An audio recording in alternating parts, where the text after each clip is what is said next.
The next section that we're going to focus on is this, how you stand out, and it's the power of three process.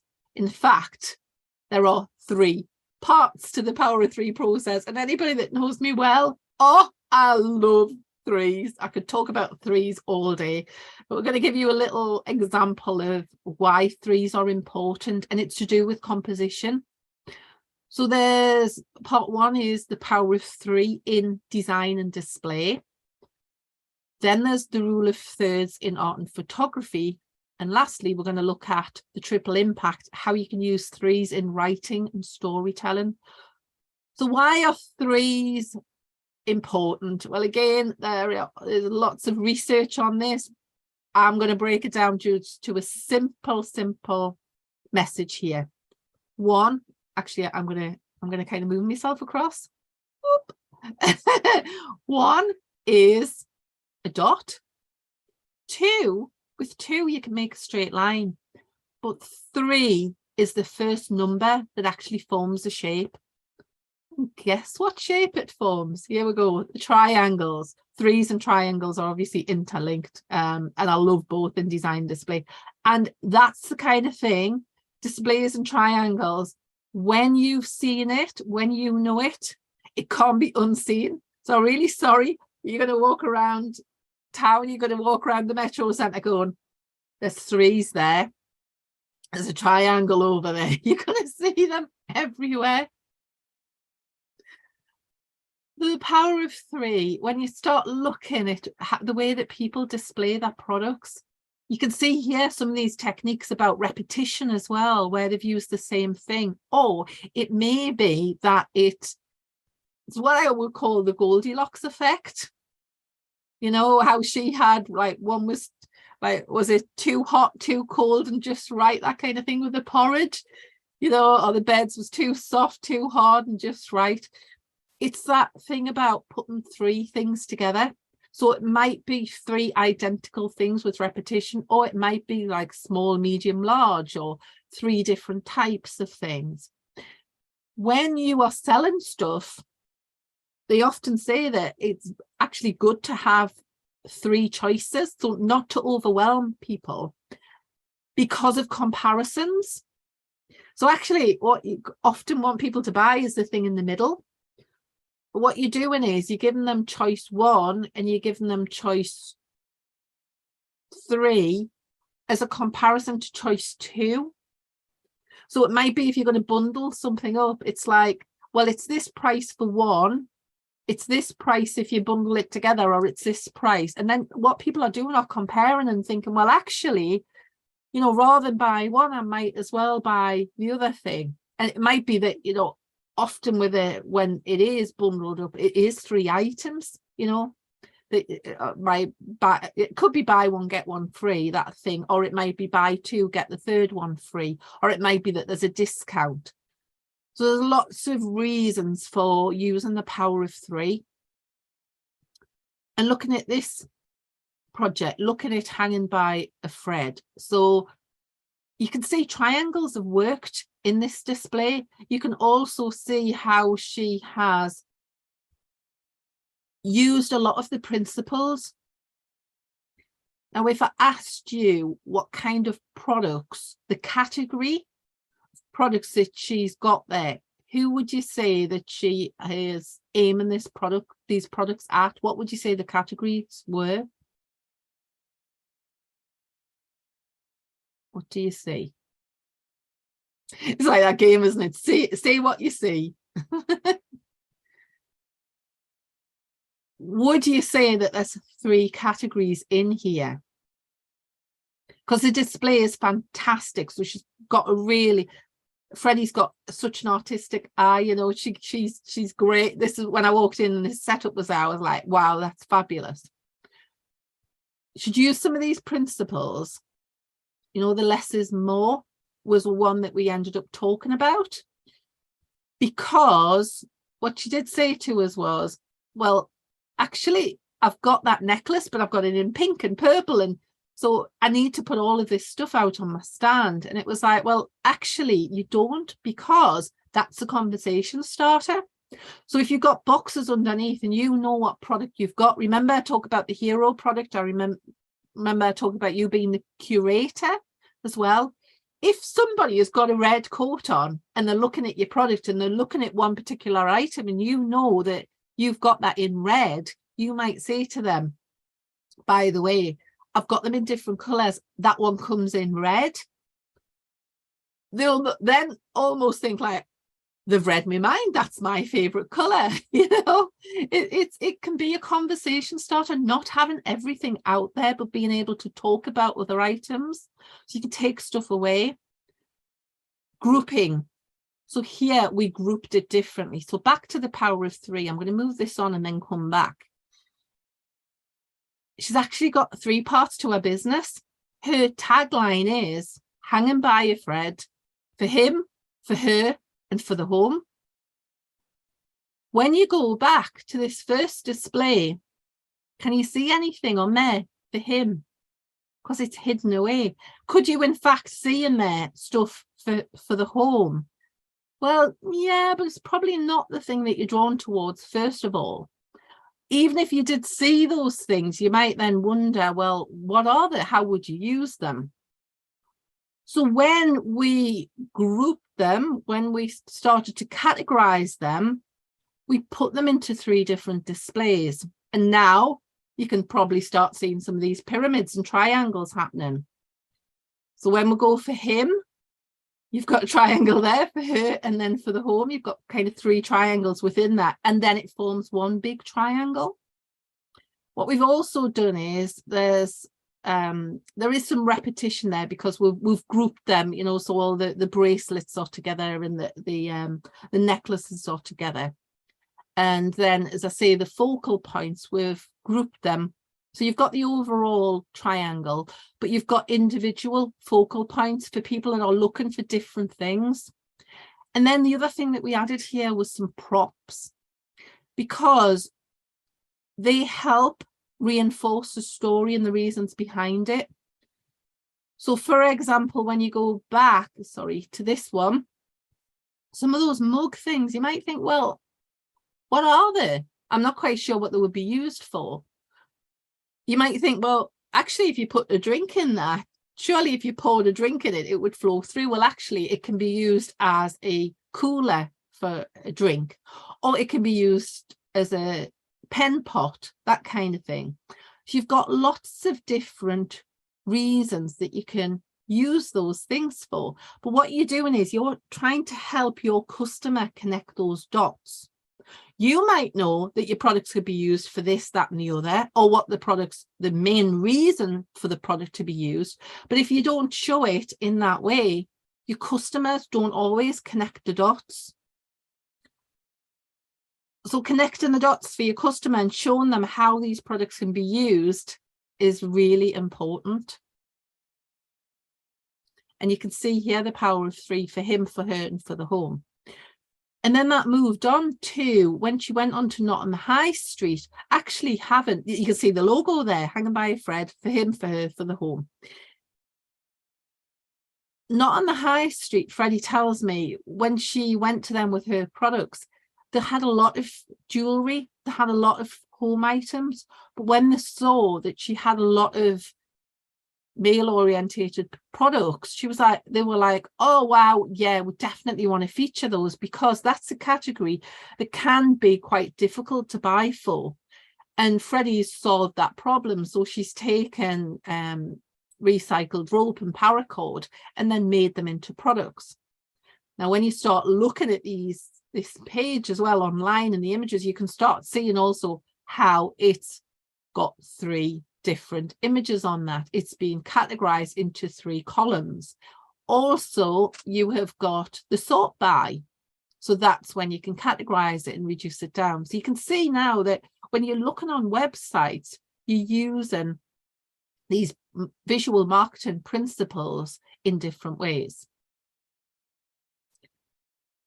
Then moving on to the rule of thirds, which you may have come across this before, the actual rule if you've done art and design. But when you look at this picture, what I want you to do is think about where your eyes are focusing first. So remember when we talked about the focal point, and I'd love it if you could pop it in the chat. Just don't overthink it. Just what do you see first? And it doesn't matter if you see different things, but I'd love to know what it is that you see when you look at this picture.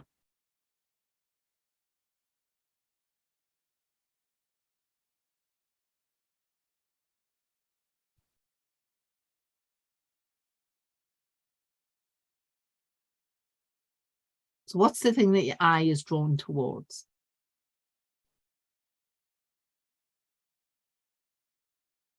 I'm nodding. I'm looking at some of the things you're saying. Yeah. Because I'm going to explain why you see what you see.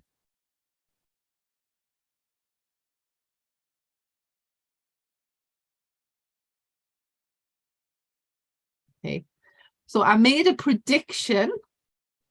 I'm going to do my magic spell thing. This guy. Yeah.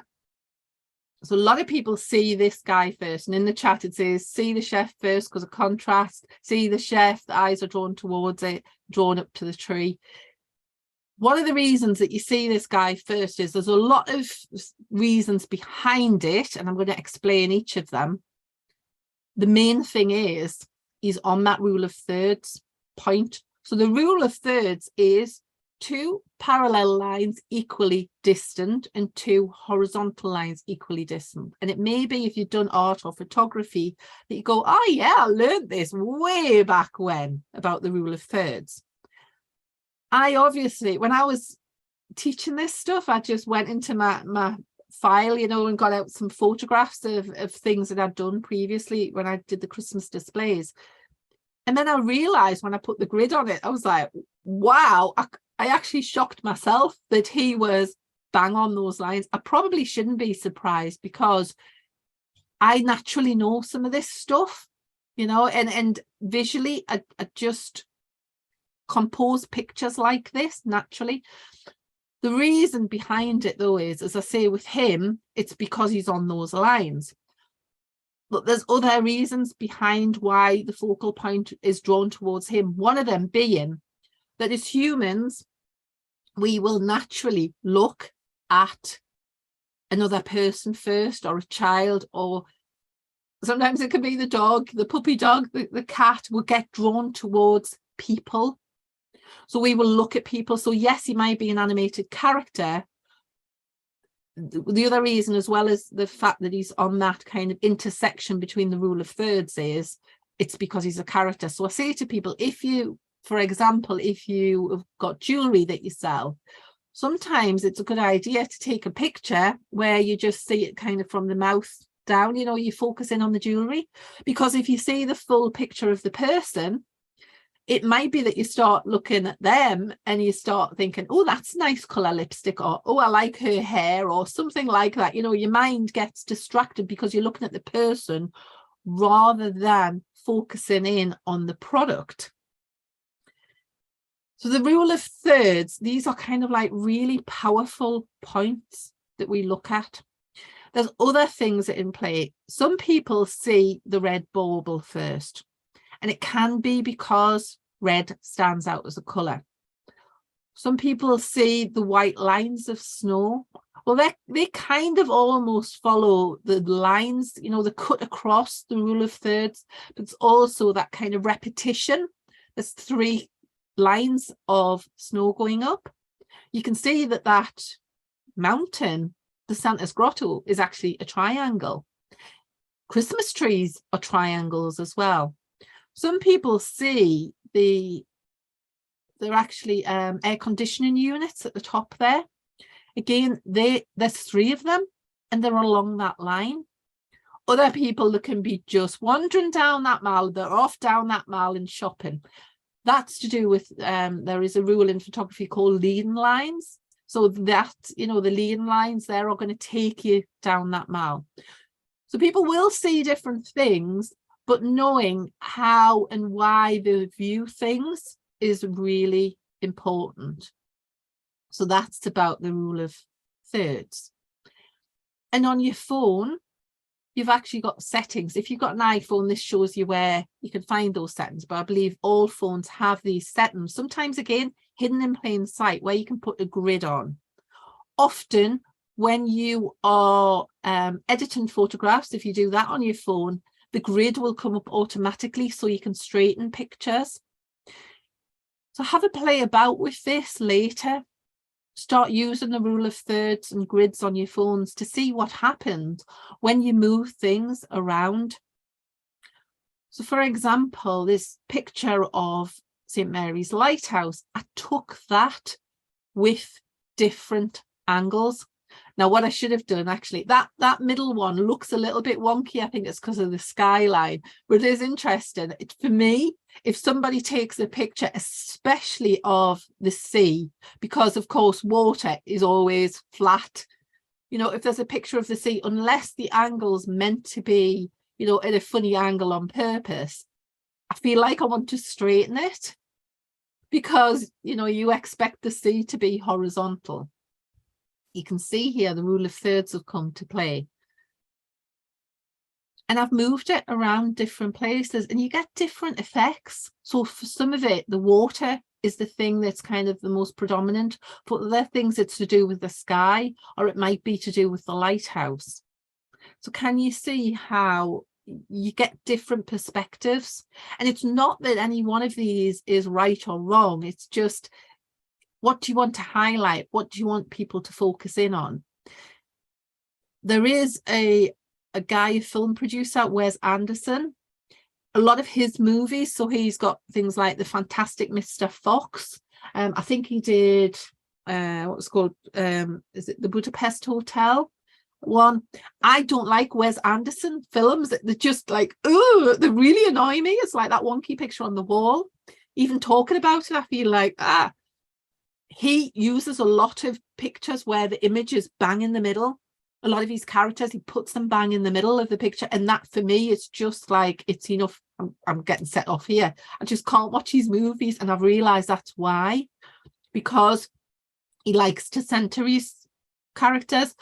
You know, that mightn't be a problem to other people. And I know my daughter absolutely loves these movies. There's a lot of symmetry goes on in his pictures, but it's understanding the different feelings that you get by showing things in different ways. And then the last part of the rule of thirds and the triple impact is this one to do with words. So words, threes in words are really important. And this goes from childhood. Goldilocks and the Three Bears, Three Blind Mice, Three Musketeers. Come on, help me out in the chat. I'm sure you can think of some threes. There was, what else was there? Three Little Piggies. So many threes. Yeah. Then there's things like location, location, location. Can you remember this one? Stop, look and listen. There was also, finish this sentence off if you're old enough to remember. I've just seen in the chat there, Ray's put Three Blind Mice. It's true. Can you remember this one? A Mars a day helps you. Yeah, I can hear. I can see you mouthing it. Work, rest and play. You know, why do we remember that? How long ago was that advert on? Threes are really important in words as well.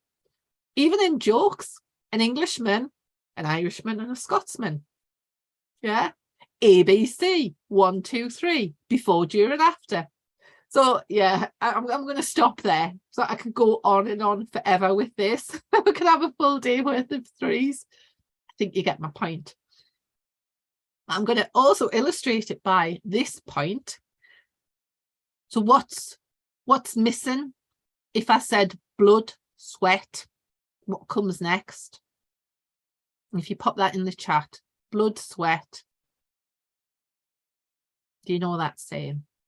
There's quite well-known saying.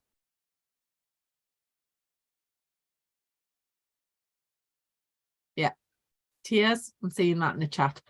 Blood, sweat and tears. Now, there's a bonus point if anybody knows who said that.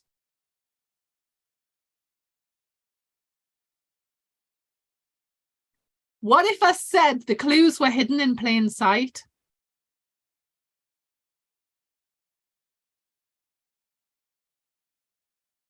Have you got it, Ray? Churchill. What if I also said that's not what he actually said? How many times have you seen a £5 note? And you'll be looking later, you'll be looking around for a £5 note. Because what he actually said that's on that £5 note along the bottom is, I have nothing to give but blood, toil, tears and sweat. So why have we got it down to blood, sweat and tears? This is the rule of 3. Okay. So this shows you how powerful this rule of 3 is in all different ways. So the triple impact, you've got 3 opportunities, for example, when you put a post out there for people to engage. So you've got the image or a video, you've got the caption or the content, and then you've got the comment bit where you can interact with people. So for example, when I did my TEDx talk, this is a photograph of it or a video of it, then the words behind it, and then you can interact with people in the comment bit. So that's like your customer service bit, isn't it? That's where you like having a conversation with somebody online. The power of 3, you can see it here when I talked about my chocolate fountain business. So again, taking those photographs, when I put that grid back on, it was like, I can see why I did the photographs. That just came naturally to me. I took the snapshots, but when I looked at it back, it was like, okay, if I didn't take photographs like this naturally, and if it doesn't come natural to you, or indeed, you might want to put the grids on your phone anyway. I have mine on. Don't worry, they don't appear on the photographs like they do on here. Somebody said to me, if I enable it, does it come on the photograph? No, it's just through the viewfinder. You know, you see it, nobody else will see it on your images. But when you look back, so yeah, some of these images have been put on those grids naturally, but actually purposefully. Even Charlie's Chocolate Factory, 3 words there.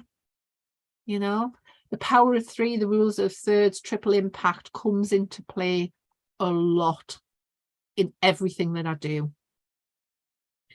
The other thing that I want to point out here is also with the chocolate fountain, you know, when I was saying about curating, how you're the curators. So when I set up the business, I could have, well, I did think about saying to the brides, right, what do you want? What dipping items do you want? Because I thought that's actually really good customer service. I'm giving them a choice. Then I stepped back and thought about it, and I realized the brides actually have a lot of choices to make.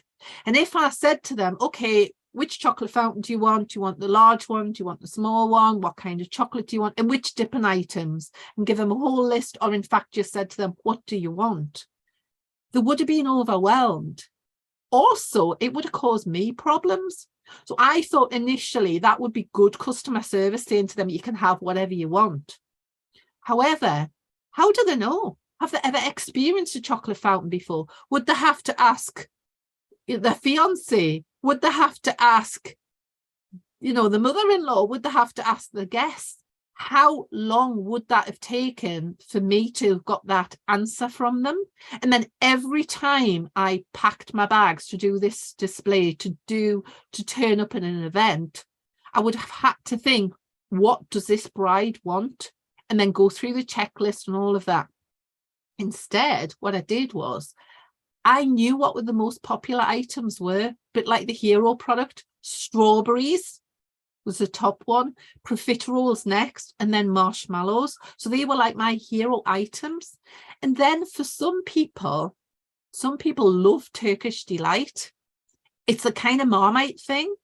Some people loved sour dummies. Now, whether you want to put those into the chocolate fountain or not, people would come past and go, oh, sour dummies. I love sour dummies. Can I pinch one? They thought they were being naughty, but actually it was there for them to enjoy. So we also knew the target audience. We were the curators. In 10 years, I said to the brides, you know, yes, choose the chocolate that you want, the preference for the chocolate. These are your dipping items. There's 12 different dipping items, and these are the most popular ones. Let me know if there's anything that you don't want, or indeed that you would prefer to add. In 10 years, I only had one person ask for cherries. So in 10 years, I just had to think once about getting something different. So can you imagine that overwhelm, as I say, that less is more thing? So sometimes when we think that we're actually helping our customers, remember you're the curator. So reducing that choice down and helping guide those is actually better customer service. So thinking about this, you know, we've looked at Powder Butterfly. You can think how she's applied the power of 3 in that image. And now just think about, we're running a little bit over time, but that's okay. I'll give you a couple of minutes to think about how you can apply the power of 3 to your business. You know, whether that is through the images or whether that's in writing. So if you go to your book, we are now on page 6 of your book. So stand out the power of 3 process.